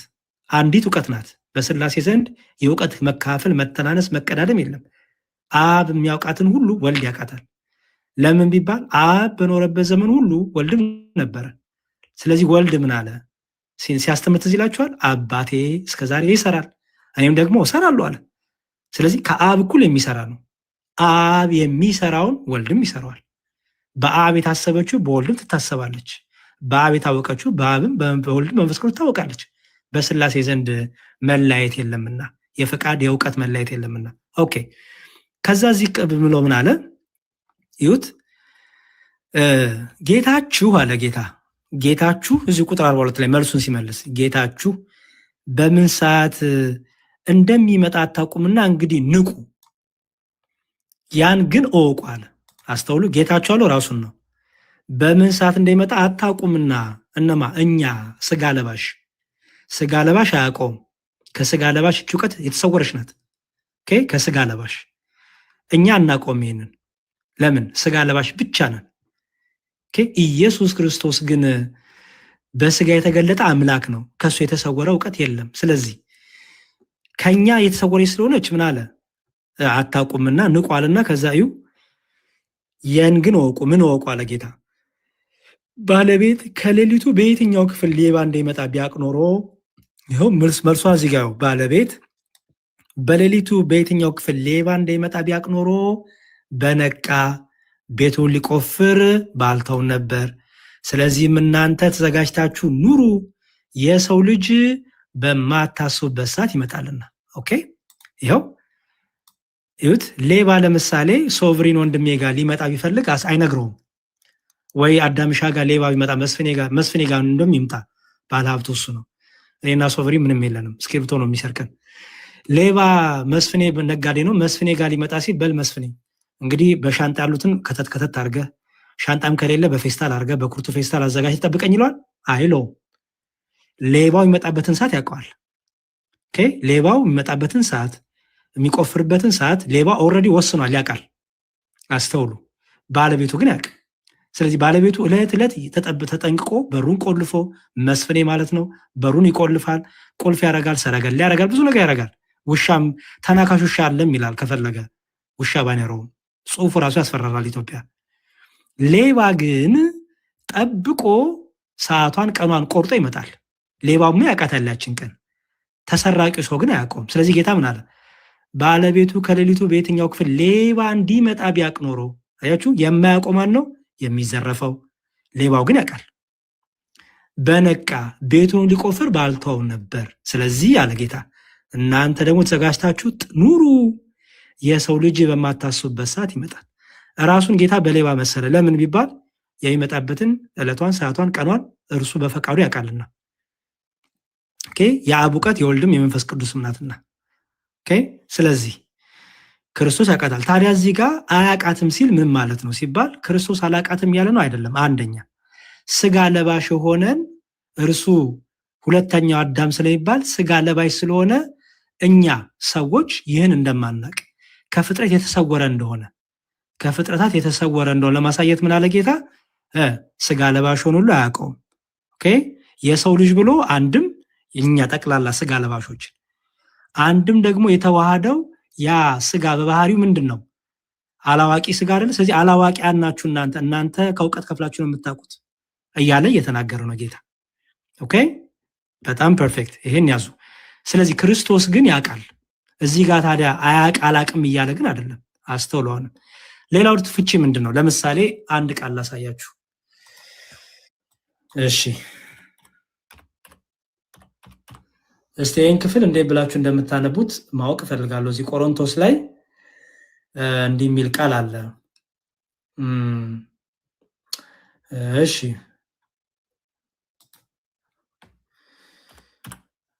እሺ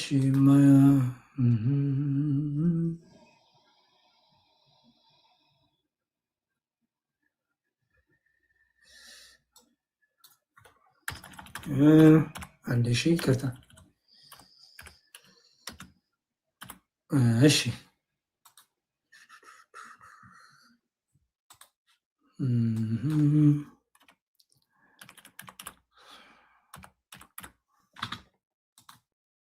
ኦኬ እሺ ሁለተኛ መስፈን ቆሮንቶስ መጨረሻ ምዕራፍ ላይ ግን 5 ለእኔ ትሰጠኛለህ እድል ወይስ አልሰጥም ሶቨሬን ኦኬ ስም ሁለተኛ ቆሮንቶስ እያጠፋህ ነው። አሁን በጣም አዝናለሁ። ከአንተ ይሄን ግን ችግር የለውም መውጣት ከፈለግ ክርስቶስ ኢየሱስ ፍጹም እኔ ትምህርቴን ነው ሶቨሬን ፍጹም አንተ አምላክ ነው። እናንተ ያቃል ጨርሰናል። እኔ እናንተ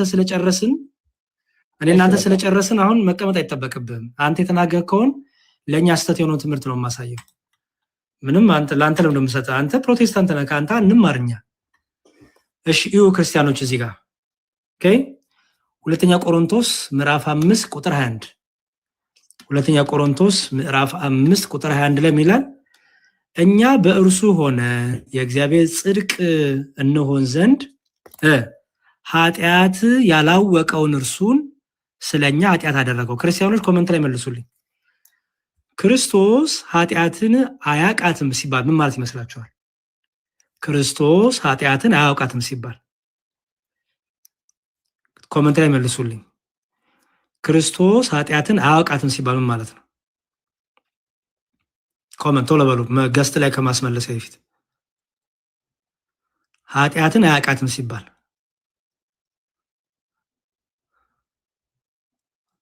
በምን አገለጻትም ማለት ነው? ኃጢአትን በማወቅ በእውቀት አያውቃትም እንዴ? በእውቀት አያውቃትም ጌታ በማወቅ ኃጢአትን በእውቀት አያውቃትም? ያውቃታል አይደለ? ግን በምን አልገለጣትም ማለት ነው? በመስራት አያችሁ፣ በመስራት ምን አላረገውም? አልገለጣትም። ኃጢአትንማ ያውቃታል በእውቀት ከሱ የተሰወረ ነገር የለም፣ ሁሉን ያውቃል። ስለማንም ሊነግሩት አያስፈልግም ተብሏል አይደለ? ኃጢአትን በእውቀት ያውቃታል፣ ከሱ የተሰወረ አንዳች የለም። ግን ኃጢአትን ጌታ አያውቅም ሲባል ምን ማለት ነው? በመስራት አልገለጣትም። ኦኬ ምክንያቱም ኃጢአት በመስራት የምትገለጥ ናት። ኦኬ ኃጢአትን ምን አላረጋትም? አልገለጣትም። በምን? በመስራት። ይሄንን ሐሳብ ይዛችሁ ኑና እዚህ ጋር ማቴዎስ ወንጌል ምዕራፍ 24ን ፍቱልኛ።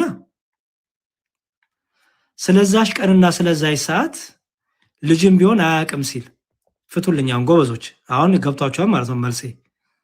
እሺ ያው ልጅም ቢሆን አያውቅም ሲል ምን ማለት ነው ማለት ነው? ልጅም ቢሆን አያውቅም ፍቱልኛ። አሁን ቅድም ጌታ ኃጢአትን አያውቅም ስንል በእውቀት ያውቃታል፣ ግን በመስራት ምን አላረጋትም? በመስራት አልገለጣትም። በጣም ጥሩ። ስለ ፍርድ ቀን ልጅም ቢሆን አያውቃትም ሲባል ምን ማለት ነው? አሁን በማወቅም ያውቃታል፣ ግን ገና ምን አላረገባትም? በመፍረድ አልገለጣትም። ጎበዞች ያችን ቀን በመፍረድ አልገለጣትም። አያችሁት? በመፍረድ ቀኗን ገና አልገለጣትም። ምክንያቱም ጌታ ሲመጣ ነው እኛ የምናውቀው። ገና እርሱማ የመጣበትን ቀን ያውቃል። እኛ ግን ጌታ ሲመጣ ነው ያችን ቀን መገለጧን የምናውቀው። ስለዚህ በመፍረድ ገና ምን አላረጋትም? አልገለጣትም። ማወቅማ ያውቃታል፣ እንደሚያውቅማ ቅድም አሳያችሁ። ግን በምን ገና አልገለጣትም? በመፍረድ ፈርዶባት ቀኗን አልገለጣትም ነው። ለዚህ ነው ታይ ዝቅ ስትሉ ይላል የጥፋት ውሃ መጥቶ ሁሉን እስኪወስድ ድረስ እንዳላወቁ ይላል። አያችሁት? ይሁት የጥፋት ውሃ መጥቶ በዚያች ወራት ከጥፋት ውሃ በፊት ይላል ኖህ ወደ መርከቡ እስከገባበት ቀን ድረስ ሲበሉና ሲጠጡ ሲያገቡና ሲጋቡ እንደነበሩ የጥፋት ውሃ መጥቶም ሁሉን እስከወሰደ ድረስ እንዳላወቁ ይላል። አያችሁ? የሰው ልጅ መምጣትም ደግሞ እንደዚህ ነው። ይኸው እነዚህ የጥፋት ውሃ ሊመጣ ነው ተመለሱ ተብሎ ተነግሯቸው እምቢ አሉ አይደለ? አንመለስም አሉ። ሲበሉ ሲጠጡ ሲዳሩ ሲዘፍኑ አሉ። ኖህና ቤተሰቡ ገቡ። የጥፋት ውሃ ድንገት ባላሰቡ ጊዜ መጣ። የጥፋት ውሃውን ግን እግዚአብሔር በፈቀደበት ባሰበበት ባወቀበት ዕለትና ሰዓት አመጣ። ይኸው ስለዚህ ከጥፋት ውሃ ጋር ራሱ መስሎ ጌታ ተናገረ። አያችሁት? ማን ነው የማያውቀው? ሰዎች አያውቁም ያችን ቀን። ለምን? ቢያውቋትማ ኖሮ ምን ያደርጉ ነበረ? አይ በቃ የዛሬ ዓመት ናት ለተምጻት፣ ስለዚህ እንደፈለኩ ልዘሙት እንደፈለኩ ልዳራ እያሉ ንስሐ ከመግባት ይልቅ ወደ ኃጢአት ያዘነብላሉ። ስለዚህ ዕለት ተዘጋጅተን እንድንኖር ከኛ ያቺው ቀን ተሰወረች፣ ከጌታማ የተሰወረች አይደለች። ስለዚህ በመፍረድ አልገለጣትም፣ በእውቀትማ ያውቃታል እያልን ነው። ስለዚህ እኛ ክርስቲያኖች ሁለት ባህሪ አማኝ አይደለንም። አንደኛው ባህሪው የሚያውቅ አንደኛው ባህሪው የማያውቅ እያልን እንፈታ ነው እንዴ? አይ ክርስቶስ እኮ በስጋው አያውቅም በአምላክነቱ ግን ያውቃል። ስለዚህ ስጋው በማያውቅበት ጊዜ አምላክነት የለውም እያላችሁን እኮ ነው እናንተ ፕሮቴስታንቶች፣ ሁለት ባህሪ አማኞች። ምክንያቱም ወንድማችን ይሄ አለማወቁ ስጋው ነው ብሎናል። እና ይሄንን እርማት ልስጣችሁ ብዬ ነው። በጣም አመሰግናለሁ። ይቅርታ ካላዘምኩኝ እግዚአብሔር ይስጥልኝ። አዳምሻ ይቅርታ ቅድም ስላስቆምኩ አመሰግናለሁ። በጭራሽ ያሬድ በጭራሽ ቃልዎት ያሰማልን እሱን እናድርግ። ከዛ በፊት ግን ይሄ ቅድም የሄድንበት ጥቅስ ብዙ ጊዜ ከእስልምናው የሚነሳል ማቴዎስ ወንጌል ምዕራፍ 24 እና ክርስቲያኖች ተመልሶላቸዋል። እሱ ላረጋግጥ፣ ምክንያቱም አሁንም መደጋገም የለብንም።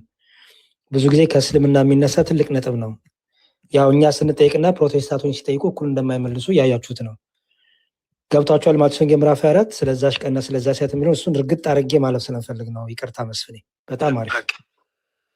በቃ ስለዚህ ይሄ ጥያቄ የትን ቦታ ቢጠየቅ እንዳልኳችሁ የቆሮንቶስ መልእክትን ጥቀሱ፣ ራሱ እዛው መጽሐፉ ላይ ያለውን ፍቱ። ኦኬ ማቴዎስ 24ን እዛው ያለውን ዝቅ ብላችሁ ከፍ ብላችሁ ፍቱ። ማስረጃችሁን ወደ ቆሮንቶስ ሂዱ። ለክርስቶስ አያውቅም ሲባል ከምን አንጻር እንደሚነገር ፍቱ። አለቅ። ኦኬ ስለዚህ አዳምሻ ወይ እኔ ወይ መስፍኔ መኖር የለብንም። ይሄ ጥያቄ ብዙ ጊዜ ከሙስሊሞች ምንም የሚያውቁ ክርስቲያኖችን ክርስቶስ አያውቅም ለማለት የሚጠቀሙበት ነው። ግን ያው ብዙ ግን ከተጠቀሙት ግን ፕሊዝ በአጋኞቹት አጋጣሚ ሁሉ ይሄን መልሱ ማለት ነው። እሺ ቆሮንቶስ ስንት ላይ ነው ለምትሉኝ የቆሮንቶስ ሁለተኛ ቆሮንቶስ ምዕራፍ 5 ቁጥር 21 ሁለተኛ ቆሮንቶስ ምዕራፍ 5 ቁጥር 21 ይደገምልን የምትሉማ ተው፣ ይደገምልን የምትሉ ተው። አይ አልደግምም፣ ተው። መስፍን ይልክላችኋለሁ ውስጥ ወይ ደግሞ አንዳንዶቻችሁ የቀዳችሁ ካላችሁ መላክ። ፍቃድ ከሆነ ጽዋ ከኔ ትለፍ የሚለው አብራራው እሱ በኋላ ላይ ስለ ፍቃድ ስናወራ እሱን እናወራለን። ግን ፍቃድ ቢሆን ይህች ጽዋ ከኔ ትለፍ ሲል ጌታ ጽዋው እንድታልፍ እየጠየቀ አይደለም። ምክንያቱም ጽዋውን ሊቀምስ ፍቃዱ ነው እንጂ አይደል? ምክንያቱም አስቀድሞ እኮ ሞታለሁ ይህን ጽዋ ጠጣለሁ እያለ እኮ ተናግሯል ጌታ። ስለዚህ ጽዋው ትለፍ በቃ እንዲያው አልፈልጋትም ያለ ነው አይደለም። ጽዋ የተባለው እኮ ሞቱ ነው። ካልሞተ እኮ አንድንም ሊሞት መጥቶ አይ መሞት ይቅርብኝ ይላል እንደ ጌታ። ስለዚህ በደንብ ይፈታል ማለት ነው። ቤተክርስቲያናችን እንዴት ነው የምትረዳው የሚለው ይፈታል ማለት ነው። ኦኬ ይህች ጽዋ ከኔ ትለፍ ሲል መሞት አልፈልግም እያለ አይደለም። መሞት አልፈልግም ካለማ የመጣበት ዓላማስ ምን ሆነ እናድሮ ወደ ኋላ ልሸሽ ነው እንዳትሉ እሞታለሁ እያለ ተናግሯል። ይህን ቤተ መቅደስ አፍርሱት በ3 ቀን እሰራዋለሁ ብሏል። ለሐዋርያቱ አስቀድሞ እንደሚሞት እንደሚሰቀል ነግሯቸዋል። እኔ የምጠጣውን ጽዋ ሌሎች እናንተ ልጠጡት አትችሉም ብሏል ጌታ። ስለዚህ የሚመጣበትን ሁሉ አውቀው አይደል የሚለው በጣም እኮ የሚደንቅ ቃል እኮ አለ። ዮሐንስ ወንጌል ምዕራፍ እችን ብቻ ልናገር፣ ዝርዝሩን ሌላ ቀን እናገራለሁ፣ አጀንዳችን እንዳንቀይር ማለት ነው። የዮሐንስ ወንጌል ምዕራፍ ምን ይላል መሰላችሁ? ምዕራፍ 18 ላይ እንዲህ ይላል፣ ኢየሱስም የሚመጣበትን ሁሉ አውቆ ወጣና ማንን ትፈልጋላችሁ? አያችሁ? የሚመጣበትን ሁሉ አውቆ ማለት ነው። ኢየሱስ ክርስቶስ የሚመጣበትን ሁሉ አውቆ ማለት ነው። መከራውን ሊደርስበት ያለውን ሕማሙን፣ ግርፋቱን፣ መከራውን፣ ስቅላቱን ሁሉ ያውቃል ጌታ። እንዲሁም አውቆ አልተሸሸገም፣ አልተደበቀም ጌታ። ወጥቶ እኔ ነኝ ነው ካላቸው እኔ ነኝ ቢላቸው ወደቁ ይላል እኮ አይደል? ጎራዴ አልያዘ፣ ገመድ አልያዘ፣ እኔ ነኝ የሚለው ድምፅ ብቻ ጣላቸው። ጴንጤዎች ይሄን ይፍቱላችሁ ባይዘወይ። እኛ ለሙስሊሞች ይሄን በደንብ አገን እንፈታለን። ጌታ እኔ ነኝ ባለ ጊዜ ለምን ወደቁ? እነዛ ጦር የያዙ ገመድ የያዙ ችቦ እሳት የያዙ ጎራዴ የያዙ ጋሻ የያዙ ሰዎች እኔ ነኝ የሚለው ድምፅ ብቻ እንዴት ጥላቸዋል?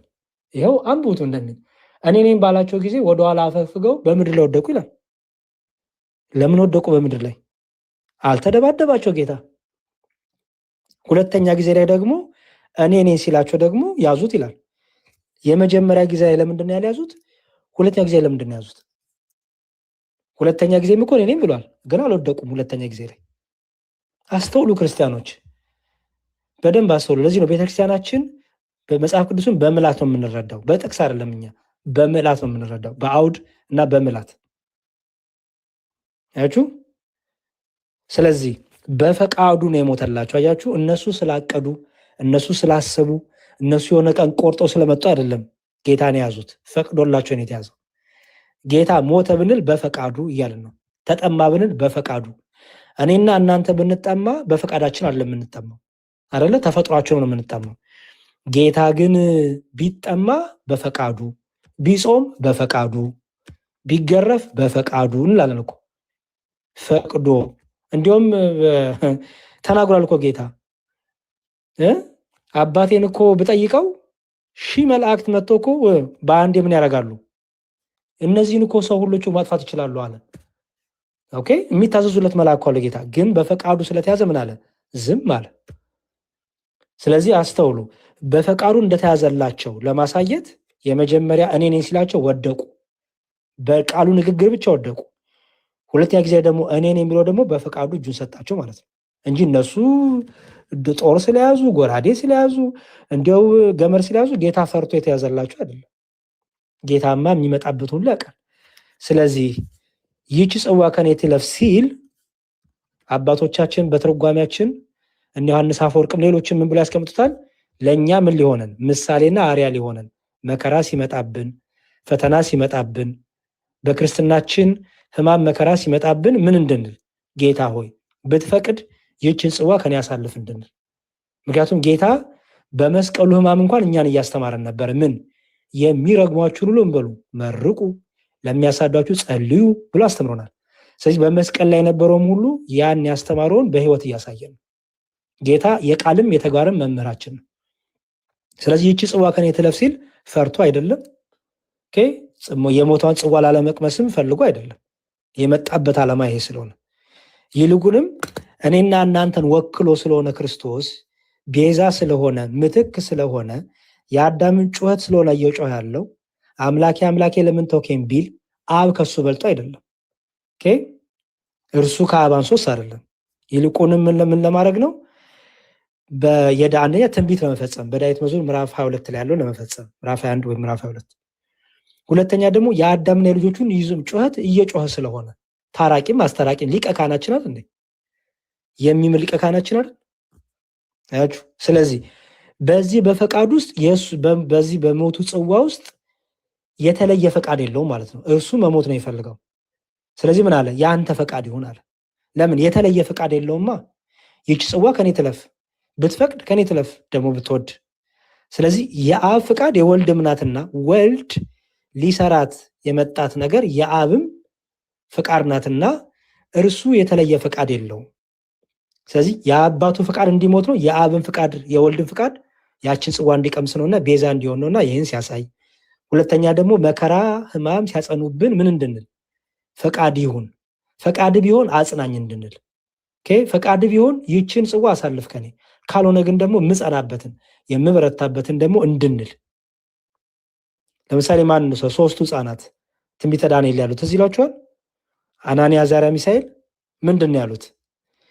ከጌታችን ከሚነደው እሳት ሊያድነን የታመነ ነው እግዚአብሔር። መልአኩ ልኮ ያድነናል። ባያድነንም ግን አሉ ባያድነንም ግን ላቆንኮ ምስል አንሰግድም አሉ። ባያድነንም ሲሉ አያድነንም እያሉ ነው አይደለም። ተጠራጥሮ ነው አይደለም። መሞት አልፈልግም እያሉ ነው አይደለም። ባያድነንም ሲሉ ምን እያሉ ነው? ፈቃዱ ሆኖ እንኳን እንድንቃጠል በዚህ ሰዓት እርር ድብን ቅጥል እርር እንድንል ከሆነ እዛ ድረስ የታመንነን እያሉ ነው። አያችሁ፣ የታመንነን እግዚአብሔር በሰማዕትነት እንድናል ፈቃዱ ቢሆን እንኳን የታመንነን እያሉ ነው። ስለዚህ አንፈራውም እሳቱን እያሉ ነው። እና እነዚህ ሶስቱ ህፃናት ያልፈሩትን ሞት ጌታ ፈርቶ ነው ልትሉኝ ነው? እነዚህ ሶስቱ ህፃናትን ያበረታ መንፈስ ቅዱስ።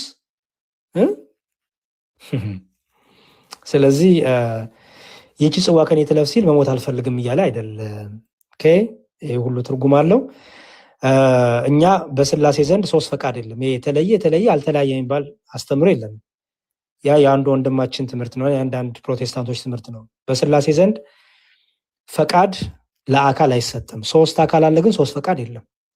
ሶስት አካል አለ ግን ሶስት እውቀት የለም። የአብ ፈቃድ የወልድም ናት፣ የወልድ ፈቃድ የአብም ናት። ብዙ ጊዜ ሙስሊሞች የሚጠቅሳሉ። ለምሳሌ እኔ እኮ አንዳንድ ፕሮቴስታንት ወገኖቻችን ከሙስሊሞች እንኳን የተሻለ ማለት የሙስሊሞች አረዳድ ይዘዋል። እኔ አሮን ነው ወይ እንኳን የተሻለ አሁን ሙስሊም ቢያጋጥማችሁ ምን ልታደርጉ ነው? ሚውት አድርጉልኝ አንዴ። ለምሳሌ አሁን ከታች የሚጽፍ ሰው አለ ፈቃዴን ለማድረግ አይደለም እንጂ የላከኝን ፈቃድ ለማድረግ ከሰማይ ወርጃለሁ የሚል ጥቅስ አንዴ ሚውት አድርጉልኝ ፕሊዝ። ዮሐንስ 6:38 አሁን ይሄን ጥቅስ ሙስሊሞች ጠቅሱታል። ምን ብለው? ይኸው በራሱ ፈቃድ የለውም እሱ ከአብ እየጠበቀ ነው የሚያደርገው፣ ስለዚህ አምላክ አይደለም ለማለት እኮ ይጠቅሱታል። እና አሁን ጴንጤዎች ጋር የጥቅስ ቢጠቀስ ልትስማሙ ነው እንዴ ከነሱ ጋር? እውነት ነው እኮ ፈቃድ የለውም ልትሉ ነው እንዴ? ልታስረዱ ነው ታዲያ? ይሄን ጥቅስ ታዲያ ምንድን ነው ሲባል ፈቃዴን ለማድረግ አይደለም እንጂ የላከኝን ፈቃድ ለማድረግ ከሰማይ ወርጃለሁ። ምን ማለት ነው? ፈቃድ የለኝም እያለ ነው አይደለም። ምን እያለ ነው? ከአብ የተለየ ፈቃድ የለኝም እያለ ነው። ከአብ የተለየ ፈቃድ የለኝም። አብ የሚፈቅደው እኔ ልጁ ቤዛ እንደሆን ነው። የእኔን ፈቃድ ደግሞ እቺ ናት እያለ ነው። ስለዚህ ምን አለ? ፈቃዴን ለማድረግ አይደለም ማለት ነው። የተለየ ለብቻ የተለየ ፈቃድ የለኝም። በአብ የተፈቀደችው የእኔም ፈቃድ ናት፣ የእኔ ፈቃድም የአብን ፈቃድ ናት እያለ ነው እንጂ እኔ ፈቃድ የለኝም እያለ አይደለም። ፈቃድማ የአብም የወልድ የመንፈስ ቅዱስ ፈቃድ አንዲት ፈቃድ ናት፣ አንዲት ፈቃድ ናት። ለምሳሌ ክርስቶስ ከራሴ አንዳች ላደርግ አልችልም ይላል። ሙስሊሞችን ይጠቅሳሉ። ፕሮቴስታንት ጋር ብትመጡ ምን ልታደርጉት ነው? ፕሮቴስታንቶች እስቲ ከራሴ አንዳች ላደርግ አልችልም የሚለውን ጥቅስ አንድ ሙስሊም ቢጠይቃችሁ አዎ አሜን ልትሉ ነው? መልሱልኝ። አዎ እውነት ነው አይችልም ልትሉ ነው? ታዲያ ምኑን ክርስቲያን ናችሁት? እኛ ኦርቶዶክሳውያን ግን ብለን እንመልሳለን። ከራሴ አንዳች ላደርግ አልችልም ሲል አይ በቃ አብን እየጠበቅኩ ነው የማደርገው እያለ ነው? አይደለም። ምን እያለ ነው? የተለየ ነገር ከራሴ የማደርገው ከአብ የተለየ አይደለም። ስለዚህ እኔ የማደርገው አልቀበልም ብለውታል። ሲያስተምር ሲፈውስ ምን ሲል አልቀበልም ብለውታል። ስለዚህ ምን አላቸው? ከራሴ እኮ አንዳች አላደርግም አላቸው። ከራሴ አንዳች አላደርግም ማለቱ በቃ ችሎታ የለኝም እኔ አቅም የለኝም በቃ አብን እየጠበቅኩ ነው እያለ ነው? አይደለም። ይልቁንም እኔ የማደርገው ነገር ከአብ የተለየ አይደለም እያለ ነው። አንዲት ፈቃድ አለ እያለ ነው። የላከኝ አብ ፈቃዱ ይሄው ነው። ተላኪው እንኳ እኔ ፈቃዴ የአብ ነው። ምክንያቱም ጌታ ምን ብሏል? የእኔ የሆነ ሁሉ የአብ ነው ብሏል። የአብም የሆነ የእኔ ነው ብሏል። ስለዚህ የአብ የሆነ ሁሉ የወልድ ነው፣ የወልድ የሆነ ሁሉ የአብ ነው። አለቀ። ስለዚህ ይሄንን በደንብ ልትረዱት ይገባል። እነ ዮሐንስ አፈወርቅም ሌሎችም አባቶቻችን እንደዚህ ነው የፈቱት። ባይዘው እኛ በግላችን መፍታት አንችልም። እንግዲህ በግላችን እንዲሁ በቃ አንፈታም። እኛ እንግዲህ ቤተክርስቲያን አለችን። ቤተክርስቲያን እንዴት ተረዳችሁ እንዴት ፈታችሁ ብለን ነው። ደግሞ አለው ሙስሊሞች አሁን የጠቀስናቸውን ጥቅሶች ብትጠየቁ ከሙስሊሞች ጴንጤዎች ምን ብላችሁ ልትመልሱ ነው? ከራሴ አንዳች ላደርግ አልችልም ሲል ምንድነው ብላችሁ የምትመልሱት? አንድ ሙስሊም መጥቶ ይሄው ከራሴ አንዳች ላደርግ አልችልም ብሏል መልስልኝ ብልህ አዎ ልትለው ነው? አዎ ራሱ ከራሱ እኮ አንዳች ማድረግ አይችልም ልትል ነው? አይደለም። ስለዚህ ይሄንን በደንብ በተለይ ስጋዌ ላይ ሚስጥረ ስጋዌ ላይ በሰፊው የምንማረው ትምህርት ነው ማለት ነው። ይበቃናል። ብዙ ነገር ውስጥ አናገራችሁኝ እና መስፍኔ ደግሞ ወጣ ደርሶኛል መሰለኝ አይደል? ባለፈው ወጣ። እስቲ ንገረን እንዴት ነበረ ፕሮግራማችሁ? እንዴት አለፈ? እሺ ሂደቱን ገስት ላይ ገብተናል። ጥያቄ ማሳብ ለመስጠት አሁን የኛን ትምህርት የተማር ነው። ከየት ቤተ እምነት ነህ? መስፍኔ እኮ ነው የጋበዘኝ ነው እንዴ? ከየት ቤተ እምነት ነህ? እሺ ቆይ ኦኬ። ከየት ቤተ እምነት ነህ? እኔ አድቬንቲስት ነኝ። አድቬንቲስት ነህ? አዎ። በስላሴ ታምናለህ? አዎ። እሺ ስሙ ስለማይታየን ነው። አንዴ ቆይ እሺ መስፍኔ እሱን እንጨርስና አንዴ በተረጋጋ ልብ እንትን ብንሻላል። እሺ ከራሴ አንዳች ላደርግ አልችልም ሲል ማለት ነው ወልድ ክርስቶስ እንደዛ ማለቱ ራሱን ለአብ ሰሚሽን ወይም ምን አልከኝ? ሰሚሽን ራሱን ለአብ አብን ማክበሩና ራሱን ለአብ ማስገዛቱ እንጂ ምን ማለት ነው ለአብ ማስገዛት ማለት? ኦኬ ወደ መጽሐፍ ቅዱስ ጥቅስ ጋር እንሄዳለን። ዮሐንስ 5:30 ላይ ያለው ላይ እንደዚህ የሚለውን ሐሳብ አነብና ከዛ በኋላ ሐሳቡን ቅድም አንብበዋል። ከዛ በኋላ መልሱን እንሰጣለሁ። I can of myself do nothing. As I hear, I judge. My judgment is righteous. Because I do not seek my own will. በአማርኛ አውራው ችግር የለውም እንግሊዝኛ ይቅር ወንድም። እሺ የአማርኛውን ላውጣ። እሺ የአማርኛውን ላውጣ። እዚህ ፊት ለፊት ስላለ ነው። ማቴዎስ 5:30 ላይ ያለው እኔ ላንብብል ከእንትን ካላለልህ። እሺ ችግር የለም ካወጣውም። እሺ እኔ ከራሴ አንዳች ላደርግ አይቻለኝም፣ እንደሰማው ፈርዳለሁ፣ ፍርዴም ቅን ነው፣ የላከኝ ፈቃድ እንጂ ፈቃዴን አልሻምና። ያ ይህ ማለት ክሊርሊ ቅድም አንተ እንዳስቀመጥከው ሙስሊሞች ወይም የማያምኑ ክርስቲያን ያሉት ክርስቶስን ዲቪኒቲ ወይ አምላክነትን የሚያስክድ አድርገው እንደሚቀበሉት እንደዛ እንቀበል። ክርስቶስ ሁሉን ነገር ማድረግ ይችላል። ቅድም መጀመሪያ ላይ ስትል ነበረ አባቴም ይሰራል እኔም እሰራለሁ ይላል። ስለዚህ ክርስቶስ አውቶሪቲ የመስራትም የመፍጠርም የአምላክነት ዲቫይን የሆነ ፓወር በራሱ አለው አምላክ እንደመሆኑ ማለት ነው። ይህ ስል ግን ክርስቶስ ሰው ሆኖ ሲመጣ ወይ ሲወለድ በጌታ ስም የመጣ እሱ የተባረከ ነው ሆሳዕና ለዳዊት ልጅ ይሉ ነበር። ለአብ አስገዝቷል የሚለውን ብቻ ንገረኝ፣ ሌላ ፕሮግራም ስላለን ፕሊዝ። ለአብ አስገዝቷል ራሱን ስትል ምን ማለት ነው? አዎ በጣም ጥሩ። ፈቃዱን ክርስቶስ የራሱ የሆነ ራሱ የኔ የምለውን ለአብ አስገዝቷል ሲል አብን አክብሮታል። ከየት አመጣኸው እንደዚህ የሚለውን ቃል ራሱ ለአብ አስገዝቷል የሚል ከየት አመጣ? መጽሐፍ እኮ ነው የሚለው። የት አለ አሳየኝ። ይነበባ የአሁኑን ጥቅሶች አንብብልን። አስገዝቷል አይልም። ኦኬ እናነበው ዮሐንስ 3:6 እኔ ከራሴ አንዳች ላደርግ አይቻለኝም፣ እንደሰማው ፈርዳለሁ፣ ፍርዴም ቅን ነው፣ የላከኝ ፈቃድ እንጂ ፈቃዴን አልሻምና። ራሱ ለአብ አስገዛ ያልክበትን ስጤን ያልኩት የራሴን እኮ አለ not do my own will አልኩ። የራሴን ፈቃድ አልኩ። የእሱ ፈቃድ ምን ነበረ? ጥሩ ነው። አሁን ነጥቡ እዚህ እኮ ነው። ክርስቶስ የራሱ ፈቃድ የለውም ነው አንተ የምትለው እኮ። ኧረ እባክህ ያንተን ትምህርት ንገረኝ። የእሱ ፈቃድ ምንድነው? በዚህ ክፍል ላይ የእሱ ፈቃድ አብ ለሰው ልጅ የገባውን የደህንነት እቅድ የእሱም እቅድ ነው፣ የእሱም ፍላጎት ነው። ፈቃዱ ምንድነው ነው ያልኩህ። እዚህ ጋር ለምሳሌ የላከኝን ፈቃድ እንጂ ፈቃዴን አልሻም ብሎ አይደል? የኔን ፈቃድ አልፈልግም እያልን ነው አይደል? አዎ። ምንድነው የሱ ፈቃድ? ያ ፈቃድ የክርስቶስ የወልድ ፈቃዴን አልሻም አለ አይደል? አዎ። ፈቃዱ ምንድነው? እሱ አልሻም ያለው ፈቃዱ ምንድነው? ጥሩ። እሱ በዚህ ሆኖ በምድር ላይ በነበረበት ጊዜ የሚወስንና ያን ሁሉ ሲያደርግ የነበረው የአብ ፈቃድ መሆኑን ነው ሬፈር እያደረገ። እኔ የጠየቅኩ ስለ አብ ፈቃድ አይደለም የጠየቅኩ፣ ፈቃዴን አልሻም ይላል። አሁን ለምሳሌ አንተ እኔ ፈቃዴን አልሻም ካልክ ምን እያልክ ነው? እኔ የምፈልገውን ነገር አልፈልገውም እያልክ ነው አይደል? አዎ። በቃ ጥሩ። ጌታ ፈቃዴን አልሻም ያለው የትኛውን ፈቃዱን ነው? በስፔሲፊክ አድርጎ እዚህ ጋር አልገለጸም እሱ። ለምሳሌ ክርስቶስ ተነስቶ በቃ ተው ወንድሜ፣ ችግር የለውም። በቃ በሌላ ቀን እንቀጥላለን። ስለ ጽዋ ቅድም ተናግረ ነበር። እሱ በጣም አረቶ ቆይ ለምን መሰለ ሙሉ ተዘጋጅተና ወይም እዚህ ጋር ስፔሲፊክ አልተደረሰም እንደዚህ አላቆም እንዳትለኛ። ምክንያቱም ከጠቀስክ ሙሉን ነገር ምንድነው እዚህ ጋር ፈቃዴን አልሻም ሲል ፈቃዴ ብሎ የተናገረው ነገር ምኑን ነው ልትለኝ ልታስረዳኝ እኮ ይገባል። ላስረዳ እኮ ነው። አንተ አላቆም እኮ አልከኝ። ባውዱ እኮ ነው። ባውዱ ለምሳሌ ይሄ እቺ ጽዋ ከኔ ትለፍል ብለዋል ክርስቶስ። ይሄን ጨርስ። ወይንም ጥቅስ ለጥቅስ ለምን ትዘላለህ ወንድሜ? በጥቅስ ነው መልስልህ። ጥቅስ እኮ መጽሐፍ ቅዱስ ራሱን ይመልሳል። እሺ በቃ መስፍን እንቀጥል፣ ወደ ፕሮግራማችን እንሂድ። እሺ ማራናቴ ትንሽ ተረጋጋ።